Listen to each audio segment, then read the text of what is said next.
Maybe it's the days shorter than days should ever be. Or maybe it's the night that has you feeling alone. Maybe it's this city dressed up in all her finery, or the year that passed in the blink of an eye. Reminders, promises we couldn't keep, but whatever the reason has you down. Let your heart beat light, let your spirit rise in the deepest, darkest hour of the night, and let us keep hope. Let us raise our voices louder than we thought. Our heavy hearts will allow us. Let us be guided by kindness and grace. Let us be good for goodness' sake. If you're feeling forgotten, like you're among strangers. Hello and welcome to the Quiet Happiness Knits podcast, where I talk all about my knitting, my love of wool, and occasionally I do other crafts. Not for a while though, I've mostly been knitting. My name is Emily. I'm coming to you from the woods behind my house here in the beautiful state of Maine. So yes, today I have mostly some works in progress, and I do have another poem to read at the end, as I have been doing. So welcome to any new viewers. Thank you for stopping by. Thank you for checking out my occasionally updated YouTube channel. Thank you for returning viewers. It's always so nice to hear from you. And thank you for continuing to support me and watch my knitting adventures. There's a bird somewhere. I don't know if you can hear it. So I am in the woods, like I said. We had like 1 to 2 weeks of absolutely stunning foliage, and then we got a lot of rain. We desperately needed the rain. We've had a really dry summer here, but it did mean that what you see on the ground behind me a couple weeks ago was all in the trees. I did get some footage of some of the more peak foliage that I will include somewhere in here so that you can enjoy a little bit of a Maine fall. They're beautiful but brief. But I tried to pick a spot to record today where you can at least appreciate some of the leaves and not see the bare branches above my head. But if you do hear crinkling and rustling, it's because it's literally like leaves everywhere right now. Okay, so, oh, and I always forget to mention this. You can find links to anything that I talk about during the podcast. You can find them in the description box below the video on YouTube. You can find me on Instagram as Quiet Happiness Knits. It's pretty much the only social media I use for knitting anything.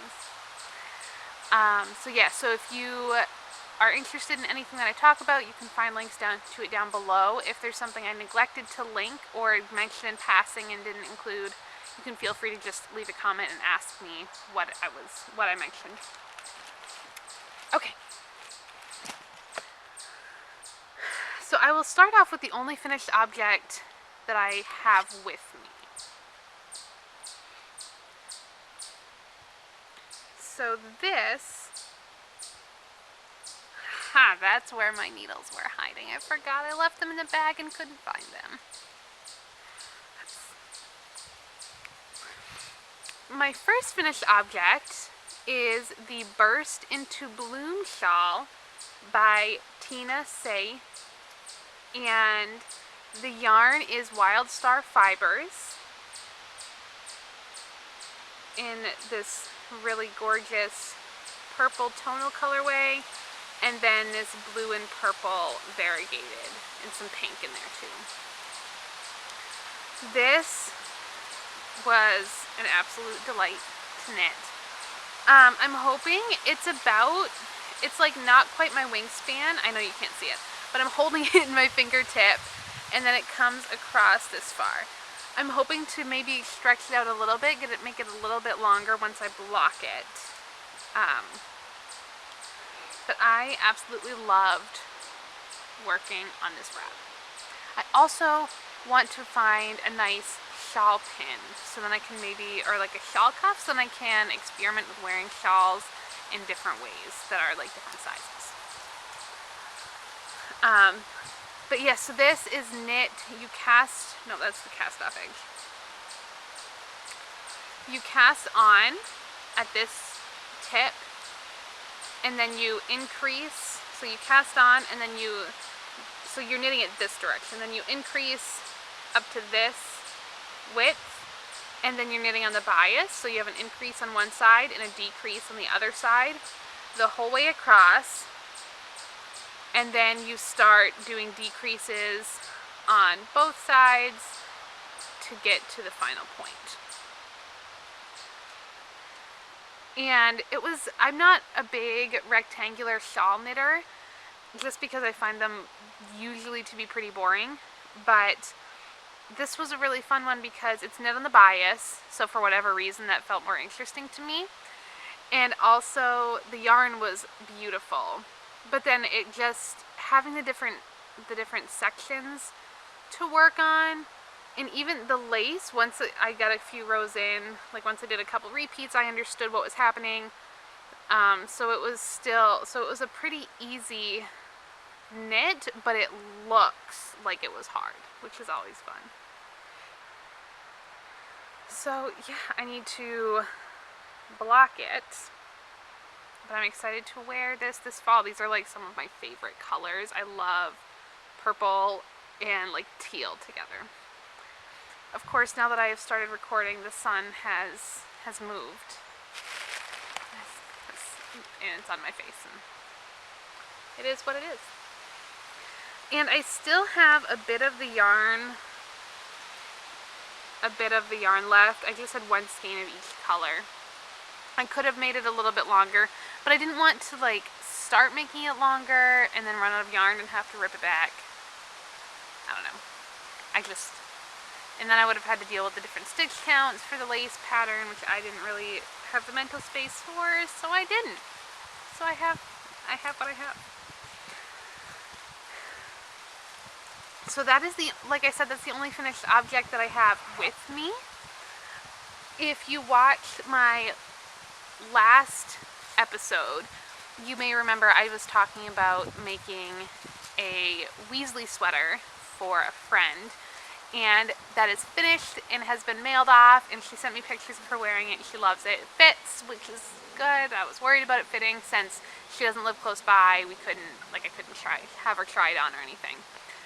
So what I ended up doing was, the pattern I was following had just a stockinette stitch on the hem and on the neckline. So you just had the rolled hem, the rolled neckline, and then ribbing on the sleeve cuffs. Well, once I got it done and seamed, I was really worried it was going to be too short. It was like just barely the length that I was going for. But my friend is pretty tall, and so I wanted to make sure that it was like a comfy, maybe a little oversized, I wanted to err on the side of oversized, comfy sweater rather than like a fitted sweater. So I actually went around and picked up stitches all around the bottom, because it was knit flat in pieces. So I had seamed the front and the back pieces together. but then I just picked up stitches all the way around, and I did a couple inches of ribbing just to lengthen it a little bit.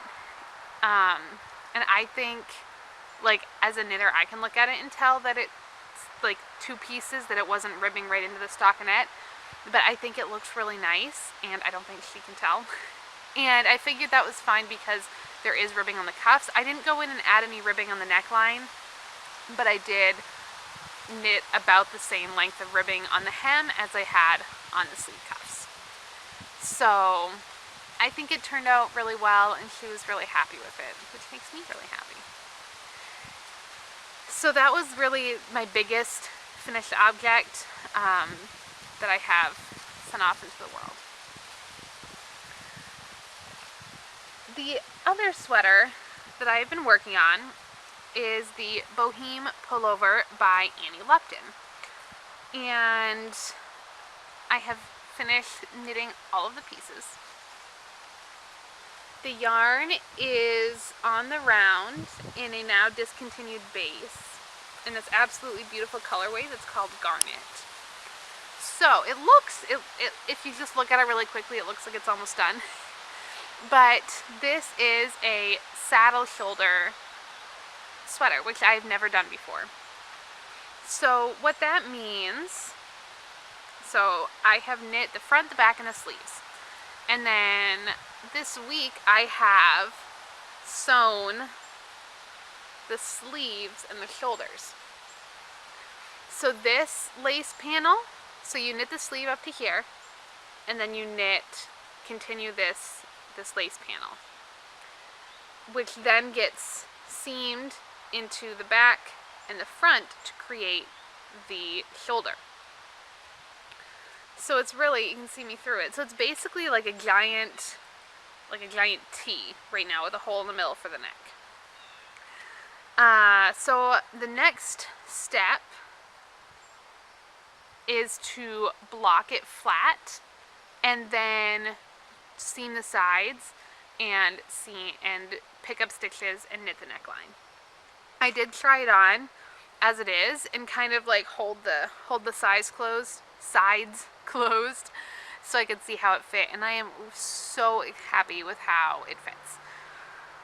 I talked a couple episodes ago about swatching for this sweater. I am incredibly glad that I swatched because my gauge was a lot smaller than the pattern gauge. And so if I had just cast on in the size that I would just pick for how I wanted it to fit, it would have been either too small or much more fitted sweater that I wanted. So because I did swatching and did a little bit of math and preparation just to calculate how many rows, because it's a lace, because it's the lace panel and you do a lot of things, you knit a certain amount of repeats of the panel. I did some math beforehand with my gauge to figure out how many lace repeats I would need to do versus what the pattern said. So that really helped to make sure that I was able to get a sweater that fits the way I want it to. So I am very excited to block this. I will probably go and do that this afternoon, block it, and then finish seaming and do the neckline.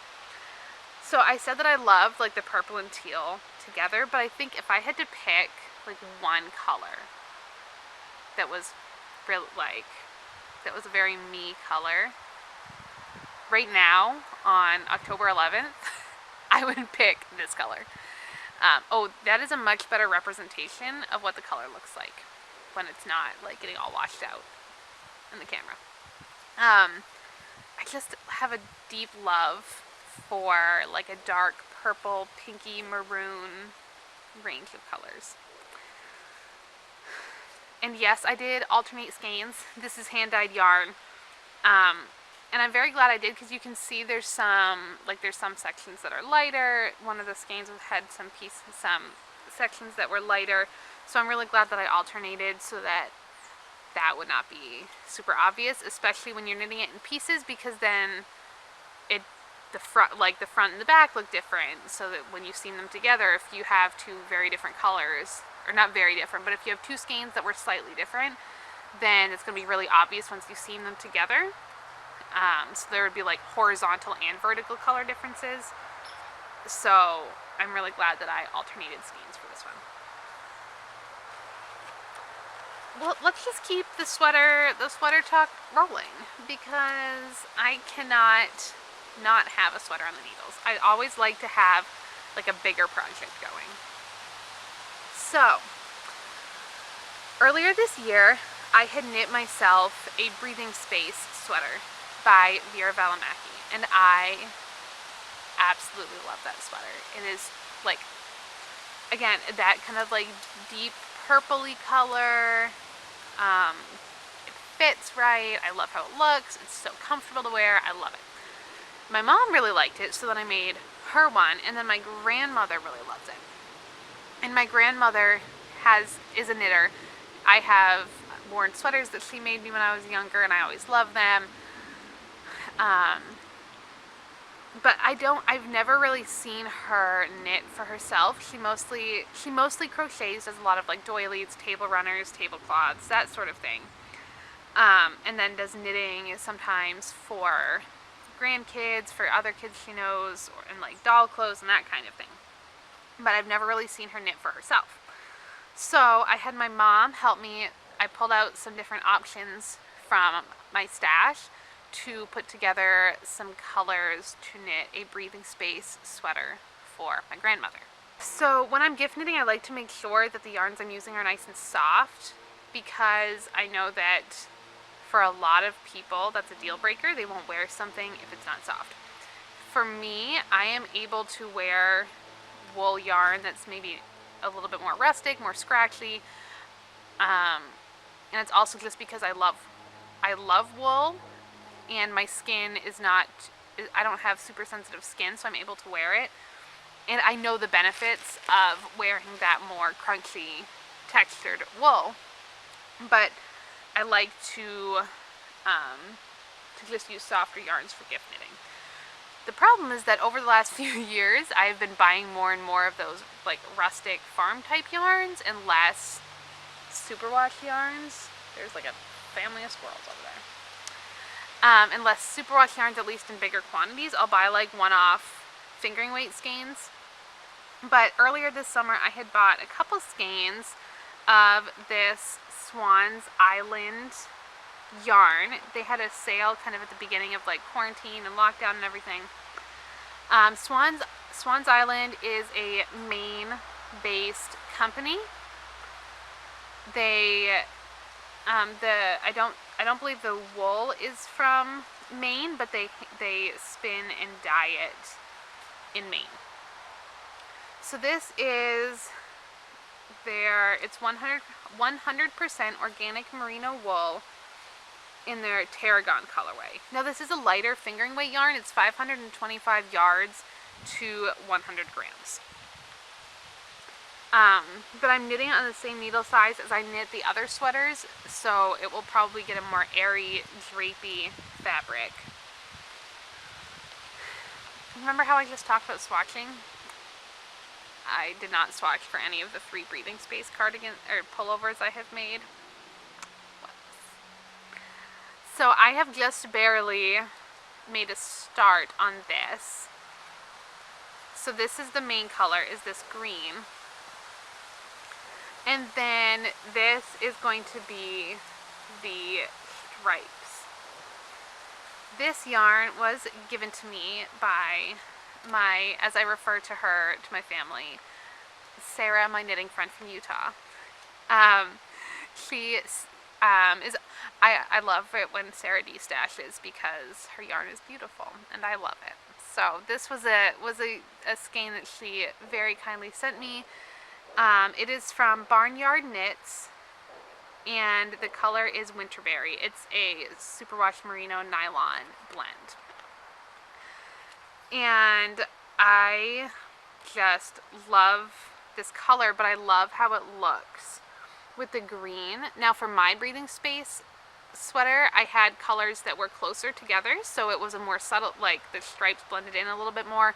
My mom's was a little bit more contrasting. She picked just a more colorful contrast yarn, but this will be a more subtle striping, a little bit more like the one I made for myself. So I actually, the short rows for this, I messed up when I knit my own, and then I knit my mom's right after, so I didn't mess them up, and then I messed them up when I knit this one. Because the way that they're written, so you do the short rows to get a little bit more fabric on the back, but you do one increase on the wrong side, short rows. I just missed it. Just missed it. And then I realized, I went to move on to the next section and realized I had not done the short rows correctly. So I redid them last night. So I would have had a little bit more done, but I just ripped back to the ribbing. So I at least didn't have to do that over again, didn't have to cast on again, and just redid the short rows. So that is my current sweater in progress. I have 2 other projects that I have been working on lately. The first is a cowl. This is the Gentle Cowl by Emma of Bloom Create. I test knit a pair of her colorwork socks. I believe it was her first published pattern earlier this year. And as soon as she released this cowl, I knew I desperately wanted to make it. I also have another one of her colorwork socks in my queue for when I'm done my current sock work in progress. So this cowl, and the yarn I'm using, I have 4 skeins of naturally dyed yarn from Angora Moose. And I love Kayla's yarns every time I buy them. So this is knit in the round, but it's in a tube. So like I'm not going to wear it like this way. You knit the tube and then you seam the ends together. I did a provisional cast on. You can also just do a normal cast on and then pick up stitches to graft the 2 ends together. And in the pattern, there is an option to knit a shorter, there's kind of 2 length options for a shorter cowl that just goes around once, or a scarf that can wrap around twice. And so I'm doing the longer version because I had enough yarn. And the original pattern is knit in 2 colors, but I had 4 skeins of DK weight yarn from the Angora Moose, so I decided to, instead of doing like an AB color, I'm kind of doing like ABCD, basically. So I've got a lighter tan, and then kind of a more very light rosy, pinky, light mauve color, and then this is a more kind of blue, gray, brown color, and then the final color is blue, which is the same blue that's in here but not variegated. So what I like about this is that it's knit in the round, which means that you get the stockinette stitch look for a cowl without needing to purl. So I find that's a more mindless knit for me. I'm fine purling, but I can go faster when it's knitting, and I find it more relaxing if I only have to knit. And it means you get extra squishy warm goodness, which I always am a fan of. So yeah, I have really been enjoying working on this. And there's these drop stitch sections, and then you've got some different purl bumps in different places, just so that it keeps it really interesting and fun, and it provides a good way to transition from one color to another. So yes, I am, and the yarn is so soft. I'll show you. So Kayla is also an artist, So she will often, so like her label is a picture that she drew. So the yarn is a 100% organic, non-superwash wool. It's 245 yards to 100 grams DK weight yarn. So it's just like the softest and squishiest yarn, and I love it. And the name of the cowl is Gentle, which Emma picked that name because in this year of 2020, we can all use some more gentleness and softness in our lives. So that is why she called it the Gentle Cowl, which really, like, when I saw the pictures, I already wanted to knit it. And then when I heard what the name was going to be and why, I was fully on board. Sign me up. Yes, I want to make it. That was kind of like my cast-on treat after I was done knitting the Weasley sweater, to just cast that on. That was my reward. So my final project that I've been working on is a pair of socks. This is a very good depiction of like my typical knitting life. I almost always have a sweater, a pair of socks, and a third project going. The third project could be a hat, a shawl, a cowl, a second pair of socks, whatever, but just like I generally like to have a combination of sweater, sock, and then like a medium-sized project. Because then if I feel like working on a big thing, I can pull out my sweater. If I need something really easy or really portable, I pull out my sock, and then I have another project for in between.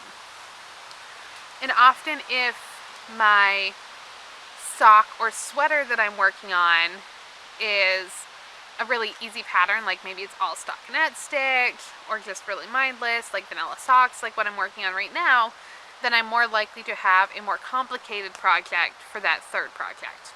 Like I've really been itching to work on a cabled hat lately, so which kind of fits in because I've got like vanilla socks, and once I like separate for the shoulders and stuff on that sweater, that will be a really mindless knit. So then I will have a more complicated knit for when I want something that is just kind of more like that needs more brain power, so I have to, it like forces me to focus on just the knitting. And I love wearing patterned socks, but I tend to want my sock knitting to be pretty mindless. Just because it is my portable project, it's my knit it while other things are going on kind of project.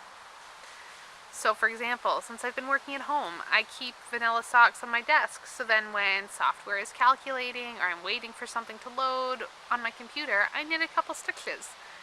I have also started bringing them into the office with me when I go in a couple days a week and knitting on them at work, like in the same situations. I figure it's better than like picking up my phone or checking my email constantly. And so far no one has noticed, so I'd call that a win. So these are a pair of vanilla socks. I have finished the first one. The yarn is from Valkyrie Fibers. It is her Geronimo colorway. She did a series of 3 Doctor Who colorways based on the 9th, the 10th, and the 11th Doctor. So Geronimo is the 11th Doctor colorway, for those who care. And her yarn is magic, and I am so excited I have 2 more skeins to knit with because I love it so much. So this is the first one I'm knitting these on my 9-inch circulars, which I find are absolutely perfect for me for knitting vanilla socks. Don't have to fuss, especially with like picking them up when I'm at my desk. I don't have to worry about the cable with magic loop. I don't have to worry about managing multiple double pointed needles. I can just pick them up and go. So I'm knitting them on my circular 9-inch circulars. I have found my gauge is tighter on 9-inch circulars than on double pointed needles or magic loop. I think it's just because like my fingers are closer to the needle tips. I'm just knitting tighter. Like my hands don't cramp or anything, but I'm just knitting tighter. So on DPNs, I would probably do like a 64 stitch sock. I have about like a size 8 foot. But I have found, I'm still experimenting a little bit to find the perfect stitch count for me for the 9-inch circulars, but these seem to be fitting really well with 72 stitches. And this may be, the top may be a little bit slouchy, but vanilla socks tend to be slouchy anyway, no matter what the stitch count is, just because there's nothing contracting. Like if you have anything with any sort of ribbed texture, the sock is going to pull in a little bit more. But vanilla socks just tend to be a little bit more slouchy when you wear them anyway. So I mostly want to make sure that I get the foot length correct so that that part fits. Then if the leg is falling down a little bit, I don't care. And so I just did 72 stitches in a 2x2 cuff, and then I knit, I don't know what that is, maybe 5 inches or so. And then I get to the end of like this color section, and then I'm doing a fishnets kiss heel. I toyed around with doing an afterthought heel. I just didn't want to go back in and do that. So this is what so like the striping pattern does kind of get interrupted, but it actually, the yarn worked out pretty much perfectly, that I don't have like 1 or 2 rows of a different color in between here. Like it just continues on. Like all of this brown, green, brown is in the heel. And then I just did like a standard wedge toe. I know I am very much like a rule follower. I like to have a pattern, so then even if I make some slight variations, or like my boheme pullover, I had to make some changes for my gauge, but like I very much stick to the pattern. I like to know what's coming. That's just like my personality in general. And so I would hear people just talk about like, oh, I just like knit a vanilla sock, like whatever. And I would be like, but like how many stitches? How do you know how many stitches you do? But what kind of heel do you do? And what kind of like, just like the idea of just being like, oh yeah, I'm just gonna cast on a vanilla sock, whatever. Like I'm not gonna refer to anything, like what, like just cast it on. So when I was first starting to get more into knitting, that just like, I was like, but I don't understand. I don't understand how you do that. But now that I've knit so many socks, I have a better idea of sock techniques and how it works, like especially for heels, and what kind of heels I like, and what works better for different yarns, and how long I want my ribbing to be. The answer to how long I want my ribbing to be is always longer when I'm wearing them. I'm like, oh, I should have made this ribbing longer. And when I'm knitting them, I'm like, 5 rows is fine, right? Like, it doesn't need to be that long. It's fine. Because I'm done knitting ribbing. But now I get it. I'm like, oh yeah, like it's a sock. Like whatever, you just cast it on. So it's kind of fun to see, like, that I didn't understand how you just recklessly cast on a vanilla sock, and now I do it all the time. So yeah, these socks are knitting themselves, basically. And I love them, and I'm so excited to wear them. I haven't decided if I'm going to knit the other 2 skeins, because I bought all 3 of the Doctor Who colorways that she had. I don't know if I'm going to do vanilla socks for all of them. I thought about knitting something else, like a hat or something. But socks are probably the hand knit item that I wear the most often, especially if they're brighter colors or stripes or multicolored. I just find, like, I don't wear hats a ton. Like, I mostly just wear them to, like, go in and out of buildings. Like, I don't wear them all day.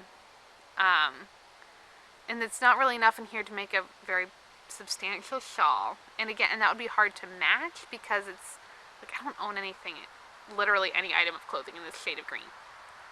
Or really anything that would go with that green, except for black. So I've just found that socks are just a really... Because when I bought less indie dyed yarn, like when I was in college and only working part-time, I didn't have a lot of indie dyed yarn, so when I did have it, I didn't want to use it for socks because I wanted to be able to see it and enjoy it and show it off. Now that I have more disposable income and I'm able to buy a little bit more indie dyed yarn than I used to, I'm getting more okay with using it in something that probably not a lot of people are going to see, but but it's for me. I enjoy having fun hand knit socks. So I think I'll probably end up with 3 pairs of vanilla socks knit out of her Doctor Who yarns, and I'm just so happy to have them. And honestly, like, she takes the time to wind up every ball of yarn like this, and it looks amazing. And anytime I hand wind a ball of yarn, I'm like, how do people who dye self-striping yarns do this all the time? Because it takes so long. Don't understand. Whew. So yeah. Oh, the one other thing I was going to mention with the 9-inch circulars, I usually switch to using a different method to knit the toe. For the Fish Lips Kiss Heel, I've been just doing that on the 9-inch circulars, but I've been using my Addy Flexi Flip needles to knit the toe. And again, and I really like these as well. I find them a lot less fussy than either double pointed needles or magic loop. So, but then in a month I will be saying I am knitting everything on double pointed needles, and I cannot believe that I ever would have knit on any other kind of needle. So, comes and goes. Comes and goes. Oh, I forgot to mention at the beginning, I am wearing my Bennett Sisters shawl by Lindsay of Lost and Fond. It's knit, you knit one half of the shawl with a skein with fingering weight yarn, and then you add mohair to the second side. The pattern also has optional tassels for the 2 ends and the peak. I haven't decided yet. I literally own no clothing with tassels, probably never have, so I'm not totally sure how I feel about the tassels. But I've been enjoying wearing it as it is. And it matches my outfit. My book matches my outfit. I just realized. Well, and I'm wearing like a navy blue dress even, so it just goes with my look today. My poetry matches my clothing. So I read a poem from this book on my last episode, and I did buy a few other books of poetry at the same time as I bought this one, but I've mostly been slowly working my way through this one book. Again, so remember I was talking about how I like routine and order and I follow the pattern? It's funny, part of the thing, like, I wanted to read more poetry, but my brain is like, okay, well, do I like get poem a day emails? Do I read all the way through one volume? Do I pop in and out of different volumes of poetry? But then how do I know which poems I've read? Do I just keep bookmarks and all? Like, completely making that harder than it had to be. Because my brain is always just like, oh no, there must be like a right way to do this. There must be a right way to knit socks. There must be a right way to read poetry. And what I've been finding as I've gotten older is that for a lot of things, there's no one right way to do it. It's however it works for you. So, for right now, I am just slowly working my way through this one volume of poetry. And maybe partway through I'll start reading another volume of poetry alongside it. But right now I'm reading too many books, so I need to stick to one volume of poetry. So anyway, so all that to say, the book is All Along You Were Blooming, Thoughts for Boundless Living. It's a collection of poetry from Morgan Harper Nichols, who both writes the poems and also does the artwork behind the poems. I will include a link to her Instagram and Facebook pages where she posts, I think every day, like a little snippet of poetry with some background of art, and it's beautiful. So the poems are not labeled in this book. But here is a poem from All Along You Are Blooming that I just felt was really perfect for this year, this season of life that we're all in. If ever you start to feel weary of the mundane, and completely restless in all that has not changed, and rather numb to the mention of grace, let today be the day you make the mindful decision to find joy in the ordinary places. The white light between the bedroom blinds, the taste of rich, dark coffee grinds. For even though the extraordinary calls you and you feel its river running wild through your bones, and your heart is craving meaning and purpose on the other side of your unknowns, there are still these flickers of light and familiar tastes that are calling your heart to know. Even when you are still, there are so many ways to find your way to gratitude. I love that the call that even when you feel that you want to do something more extraordinary, when you are feeling stuck in the mundane, that when you're feeling restless, that we can try to make that choice to find beauty in the small things that are around us. And I know that looks different for everyone. And some days you just don't have space for that. But when you do, to just try to find those beautiful moments. Like for me this week, it was, I kind of redid my bedroom this spring, and it's still not done. Still a few things left to do, but I bought a canopy bed, which is like childhood dream. I loved the Samantha the American Girl doll from the Victorian era, and like I was all about that Victorian life. So I bought a canopy bed frame. I didn't have any curtains or anything on it, but this week I just bought some really pretty twinkle lights, and I hung them above my bed. And literally, I turn them on in the evenings, and like they're bright enough that I don't need any other lamp on if I want to like lay in bed and read a book or whatever. But I have them on at night, and I just lie there, and I'm just like, oh my word, I love my twinkle lights. Which doesn't seem like that big a deal, but it's just like this little beautiful thing that I could do that I absolutely love.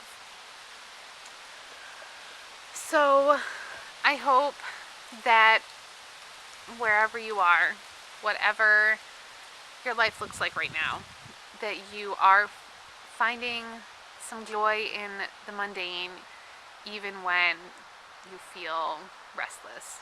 As Morgan Harper Nichols put, so much better than I ever could. Thank you for joining me. I would love to know what you are working on. The sun really wants me to be done. It's like right in my eyes. Anyway, I hope that, let me know what you're working on down below, or if you're reading any interesting books. I am reading too many books, but I'm always happy to hear about what you are reading and maybe add it to my reading list. So I wish you joy and happy autumn if you are in the northern hemisphere, happy spring if you're in the southern hemisphere. My two favorite times of year, and they exist at the same time somewhere on the earth. I love that. So until I see you next time, happy making. Bye. Maybe it's the days shorter than days should ever be, or maybe it's the night that as you're feeling alone, maybe it's this city dressed up in all